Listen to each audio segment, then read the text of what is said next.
ವೆಲೆರಿಯನ್ and city of thousand planets ಮೂವಿಯು ಒಂದು ಸುಂದರ ಗ್ರಹವಾದ ಮ್ಯೂಲ್ ಗ್ರಹದಿಂದ ಶುರುವಾಗುತ್ತದೆ. ಇಲ್ಲಿನ ಜನರ ವೇಷಭೂಷಣಗಳನ್ನು ತೋರಿಸುತ್ತಾ, ಮ್ಯೂಲ್ ಗ್ರಹದ ಸೌಂದರ್ಯವನ್ನು ವಿವರಿಸುತ್ತಾ, ಬ್ರಹ್ಮಾಂಡದ ಅಪರೂಪದ ಪ್ರಾಣಿ ಮ್ಯೂಲ್ ಕನ್ವರ್ಟರ್ನ ಮುಖ್ಯ ಕೆಲಸವನ್ನು ತೋರಿಸಿ, ಹೇಗೆ ಮ್ಯೂಲ್ ಗ್ರಹದ ಅಂತ್ಯವಾಗುತ್ತದೆ ಎಂದು ತೋರಿಸುತ್ತಾ ಈ ಕಥೆ ಮುಂದುವರಿಯುತ್ತದೆ.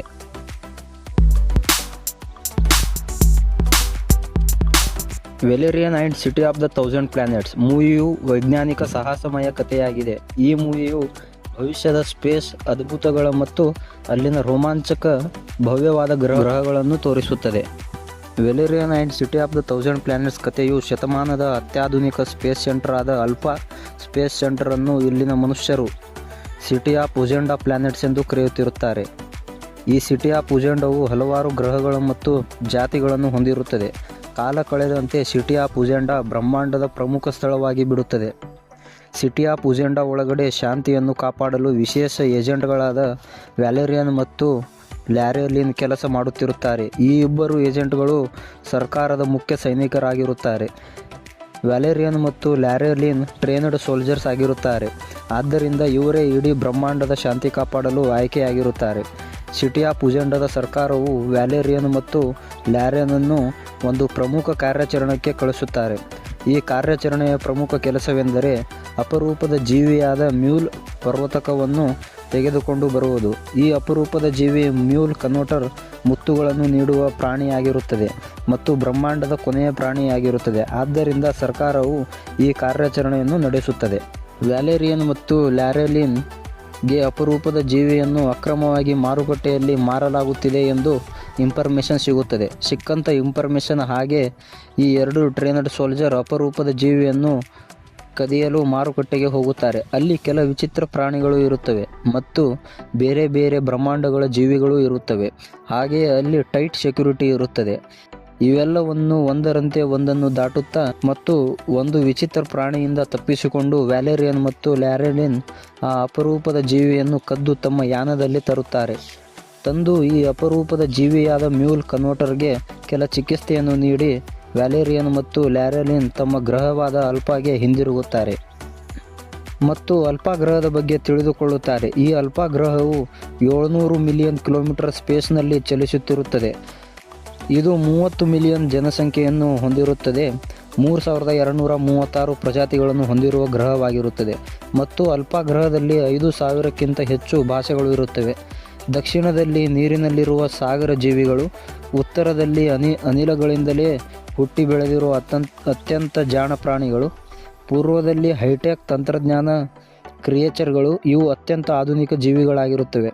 ಇವೆಲ್ಲ ಮಾಹಿತಿಯನ್ನು ತೆಗೆದುಕೊಂಡು ವ್ಯಾಲೆರಿಯನ್ ಮತ್ತು ಲ್ಯಾರೆಲಿನ್ ಯಾನವನ್ನು ಅಲ್ಫಾದಲ್ಲಿ ಸ್ಥಗಿತಗೊಳಿಸುತ್ತಾರೆ. ವ್ಯಾಲೆರಿಯನ್ ಮತ್ತು ಲ್ಯಾರೆಲಿನ್ ತಮ್ಮ ಮಿಷನ್ ಸಕ್ಸಸ್ಫುಲಿ ಮುಗಿಸಿದ ನಂತರ ಕಮಾಂಡರ್ಗೆ ಸೆಕ್ಯೂರಿಟಿ ಕೊಡಲು ಮುಂದಾಗುತ್ತಾರೆ. ಇಷ್ಟರಲ್ಲೇ ಕಮಾಂಡರ್ ಒಂದು ಮೀಟಿಂಗನ್ನು ಏರ್ಪಡಿಸುತ್ತಾರೆ. ಈ ಮೀಟಿಂಗ್ ನಡೆಯುವಾಗಲೇ ಮ್ಯೂಲ್ ಗ್ರಹದ ಜೀವಿಗಳು ಇವರ ಮೇಲೆ ದಾಳಿ ಮಾಡಿ ಕಮಾಂಡರನ್ನು ಜೊತೆಗೆ ತೆಗೆದುಕೊಂಡು ಹೋಗುತ್ತಾರೆ. ಅಷ್ಟರಲ್ಲೇ ಈ ಮುದ್ದಾದ ಪ್ರಾಣಿಗಳು ಲ್ಯಾರೆಲಿನ್ಗೆ ಮ್ಯೂಲ್ ಗ್ರಹದ ಬಗ್ಗೆ ಕೆಲವು ಮಾಹಿತಿಗಳನ್ನು ಕೊಡುತ್ತಾರೆ. ಮ್ಯೂಲ್ ಗ್ರಹದ ಜೀವಿಗಳು ಕಮಾಂಡರನ್ನು ಕಿಡ್ನ್ಯಾಪ್ ಮಾಡಿದ ಕೂಡಲೇ ವ್ಯಾಲೆರಿಯನ್ ಮತ್ತು ಲ್ಯಾರೆಲಿನ್ ಹಾಗೂ ಅವರ ಟೀಮ್ ಕಮಾಂಡರನ್ನು ಹುಡುಕಲು ಪ್ರಾರಂಭಿಸುತ್ತಾರೆ. ಲ್ಯಾರೆಲಿನ್ ಮತ್ತು ವ್ಯಾಲೆರಿಯನ್ಗೆ ದಾರಿಯನ್ನು ಮೈಕ್ರೋಫೋನ್ ಮುಖಾಂತರ ಹೇಳುತ್ತಿರುತ್ತಾಳೆ. ವ್ಯಾಲೆರಿಯನ್ ಅದನ್ನು ಅನುಸರಿಸುತ್ತಾ ಕೆಲ ಸುಂದರ ಜಾಗಗಳು ಮತ್ತು ಕೆಲ ಸುಂದರ ನಗರಗಳನ್ನು ಹಾಗೆ ಸರೋವರವನ್ನು ದಾಟಿ ತನ್ನ ಯಾನದಲ್ಲಿ ಕುಳಿತ ಅವರನ್ನು ಹಿಂಬಾಲಿಸುತ್ತಾ ಹೋಗುತ್ತಾನೆ. ಅಷ್ಟರಲ್ಲೇ ವ್ಯಾಲೆರಿಯನ್ ಸಂಪರ್ಕ ಸುತ್ತಳತೆಯಿಂದ ಕಳೆದು ಹೋಗುತ್ತಾನೆ. ಈ ಸಮಯದಲ್ಲಿ ಮತ್ತೆ ಮುದ್ದಾದ ಈ 3 ಪ್ರಾಣಿಗಳು ವ್ಯಾಲೆರಿಯನ್ನನ್ನು ಹುಡುಕಲು ಐಡಿಯಾ ಕೊಡುತ್ತಾರೆ. ಲ್ಯಾರೆಲಿನ್ ಮತ್ತು ಈ ಪ್ರಾಣಿಗಳು ಒಬ್ಬ ಪೈರಟ್ ಹತ್ರ ಬಂದು ಜೆಲ್ಲಿ ಫಿಶ್ ಅನ್ನು ತರಲು ಹೇಳುತ್ತಾರೆ. ಈ ಜೆಲ್ಲಿ ಫಿಶ್ ಅನ್ನು ತಲೆಯಲ್ಲಿ ಇಡುವುದರಿಂದ ಭವಿಷ್ಯ ಕಾಣುತ್ತದೆ. ಇದನ್ನು ಉಪಯೋಗಿಸಿ ಲ್ಯಾರೆಲಿನ್ ವ್ಯಾಲೆರಿಯನ್ನ ಇರುವ ಜಾಗವನ್ನು ಕಂಡುಹಿಡಿಯುತ್ತಾಳೆ. ಅಲ್ಲಿಗೆ ಹೋಗಿ ವ್ಯಾಲೆರಿಯನ್ನನ್ನು ಕಾಪಾಡುತ್ತಾಳೆ. ಇದೇ ಸಂದರ್ಭದಲ್ಲಿ ಕೆಲವು ವಿಚಿತ್ರ ಪ್ರಾಣಿಗಳು ಲ್ಯಾರೆನ್ಗಳನ್ನು ಹಿಡಿದುಕೊಂಡು ಹೋಗುತ್ತಾರೆ. ಆಗ ವ್ಯಾಲೆರಿಯನ್ ಅವಳನ್ನು ಕಾಪಾಡಲು ಅಲ್ಲಿಗೆ ಒಬ್ಬಳು ತನ್ನ ವೇಷಭೂಷಣವನ್ನು ಬದಲಾಯಿಸುವವಳ ಜೊತೆಗೆ ಆ ಪ್ರಾಣಿಗಳ ವೇಷದಲ್ಲಿ ಹೋಗುತ್ತಾರೆ. ಅಲ್ಲಿ ನೋಡಿದರೆ ಆ ಪ್ರಾಣಿಗಳ ರಾಜನಿಗೆ ಅಲ್ಲಿನ ಪ್ರಾಣಿಗಳು ಸಾವಿರಾರು ವಿಧದ ಆಹಾರವನ್ನು ಕೊಡುತ್ತಿರುತ್ತಾರೆ. ಆದರೆ ಆ ರಾಜನಿಗೆ ಯಾವುದೇ ಆಹಾರ ಇಷ್ಟವಾಗುವುದಿಲ್ಲ. ಆ ಪ್ರಾಣಿಗಳ ರಾಜನಿಗೆ ಲ್ಯಾರೆಲಿನ್ನ ತಲೆಯು ತುಂಬ ಇಷ್ಟ ಆಗುತ್ತದೆ. ಅಷ್ಟರಲ್ಲೇ ವ್ಯಾಲೇರಿಯನ್ ಮತ್ತು ಆ ವೇಷ ಬದಲಾಯಿಸುವ ಮಹಿಳೆ ಅವಳನ್ನು ಕಾಪಾಡಿ ಅಲ್ಲಿಂದ ಕರೆದುಕೊಂಡು ಹೋಗುತ್ತಾರೆ. ಇನ್ನೊಂದು ಕಡೆ ಅಲ್ಫಾ ಗ್ರಹದ ಆರ್ಮಿ ವ್ಯಾಲೇರಿಯನ್, ಲ್ಯಾರೆಲಿಯನ್ ಮತ್ತು ಕಮಾಂಡರ್ ಅನ್ನು ಹುಡುಕಲು ಆರ್ಮಿಯನ್ನು ಕಳಿಸುತ್ತಾರೆ. ಈ ಕಡೆ ವ್ಯಾಲೇರಿಯನ್ ಮತ್ತು ಲ್ಯಾರೆಲಿನ್ ದಾರಿಯನ್ನು ಹುಡುಕುತ್ತಿರುತ್ತಾರೆ. ಅಷ್ಟರಲ್ಲೇ ಒಂದು ವಿಚಿತ್ರ ಪರದೆಯಿಂದ ಕಮಾಂಡರನನ್ನು ಕಿಡ್ನಾಪ್ ಮಾಡಿದ ಮ್ಯೂಲ್ ಗ್ರಹದ ಪ್ರಾಣಿ ಅವರನ್ನು ಕರೆದುಕೊಂಡು ಒಳಗೆ ಹೋಗುತ್ತದೆ ಮತ್ತು ಅವರಿಗೆ ಹೇಳುತ್ತಾರೆ ಅವರ ಗ್ರಹವಾದ ಮ್ಯೂಲ್ನನ್ನು ಯಾವ ರೀತಿ ಈ ಕಮಾಂಡರ್ ಮತ್ತು ಅವನ ಆರ್ಮಿ ನಾಶ ಮಾಡಿತು ಎಂದು ವ್ಯಾಲೇರಿಯನ್ಗೆ ವಿಸ್ತಾರವಾಗಿ ಹೇಳುತ್ತಾರೆ. ಇದನ್ನೆಲ್ಲ ಕೇಳಿದವರು ಮ್ಯೂಲ್ ಗ್ರಹದ ಜೀವಿಗಳಿಗೆ ಸಹಾಯ ಮಾಡಲು ಮುಂದಾಗುತ್ತಾರೆ. ಈ ಸಮಯದಲ್ಲಿ ಅಲ್ಫಾ ಗ್ರಹದ ಆರ್ಮಿ ಅವರನ್ನು ಹುಡುಕಿಕೊಂಡು ಅಲ್ಲಿಗೆ ಬಂದಿರುತ್ತದೆ. ಇದೇ ಸಮಯದಲ್ಲಿ ಮ್ಯೂಲ್ ಗ್ರಹದ ಜೀವಿಗಳು ಮ್ಯೂಲ್ ಕನ್ವರ್ಟರ್ ಜೀವಿಯನ್ನು ಬಳಸಿ ತಮ್ಮ ಗ್ರಹವನ್ನು ಮತ್ತೊಮ್ಮೆ ಮರಿಗೊಳಿಸುತ್ತಾರೆ. ಆ ಕಡೆಯಿಂದ ಅಲ್ಫಾ ಗ್ರಹದ ಆರ್ಮಿ ಮ್ಯೂಲ್ ಗ್ರಹದ ಜೀವಿಗಳ ಮೇಲೆ ಅಟ್ಯಾಕ್ ಮಾಡುತ್ತದೆ.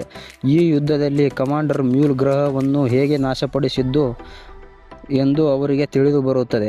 ಅಲ್ಫಾ ಗ್ರಹದ ಆರ್ಮಿಗೆ ಗೊತ್ತಾದ ನಂತರ ಮತ್ತು ಕಮಾಂಡರ್ಗೆ ಶಿಕ್ಷೆ ಕೊಡುತ್ತಾರೆ. ಮ್ಯೂಲ್ ಗ್ರಹದ ಜೀವಿಗಳನ್ನು ಬಿಟ್ಟು ಬಿಡುತ್ತಾರೆ. ಇದಾದ ನಂತರ ವ್ಯಾಲೇರಿಯನ್ ಮತ್ತು ಲ್ಯಾರೆಲಿನ್ ಒಂದಾಗುತ್ತಾರೆ ಮತ್ತು ಅವರು ಬ್ರಹ್ಮಾಂಡದಲ್ಲಿ ಹೋಗಿಬಿಡುತ್ತಾರೆ. ಈ ಕತೆ ನಿಮಗೆ ಇಷ್ಟವಾಗಿದ್ದರೆ ಸಬ್ಸ್ಕ್ರೈಬ್ ಮಾಡಿ, ಲೈಕ್ ಮಾಡಿ.